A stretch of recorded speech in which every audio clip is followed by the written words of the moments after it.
एक भोलेनाथ का कजरी गीत लेके आ रही हूँ, आप सबको जरूर पसंद आएगा।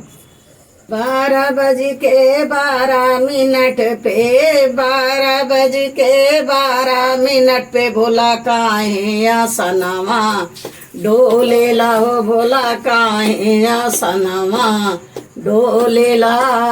12 बज के 12 मिनट पे 12 बज के 12 मिनट पे भोला काहे आसनवा डोलेला हो, भोला काहे आसनवा डोलेला।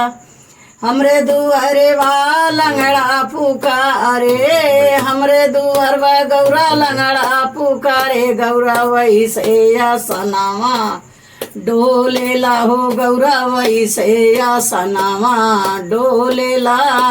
12 बज के 12 मिनट पे 12 बज के 12 मिनट पे भोला काहे आसनवा डोलेला हो, भोला काहे आसनवा डोलेला। हमरे दुआरे एक अंधा पुकारे गौरा, हमरे दुआरे एक अनरा पुकारे गौरा, ऐसे आसनवा डोलेला हो, गौरा ऐसे आसनवा डोलेला।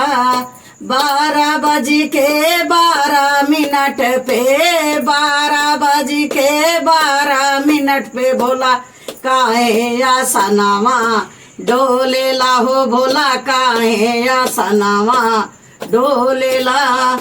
हमरे दुआरे एक कोड़िया पुकारे गौरा, हमरे दुआरे एक कोड़िया पुकारे गौरा, वैसे आसनवा डोलेला हो, गौरा वैसे आसनवा डोलेला। 12 बज के 12 मिनट पे 12 बज के 12 मिनट पे गौरा ऐसे भोला काहे आसनवा डोलेला हो, भोला काहे आसनवा डोलेला। हमरे दुआरे एक बालक पुकारे गौरा, हमरे दुआरे एक बालक पुकारे गौरा, ऐसे आसनवा डोलेला हो, गौरा ऐसे आसनवा डोलेला। 12 बज के 12 मिनट पे 12 बज के 12 मिनट पे भोला काहे आसनवा डोलेला हो, भोला काहे आसनवा डोलेला। हमरे दुआरे एक करना पुकारे, हमरे दुआरे एक करना पुकारे गौरा, ऐसे आसनवा डोलेला हो, गौरा ऐसे आसनवा डोलेला।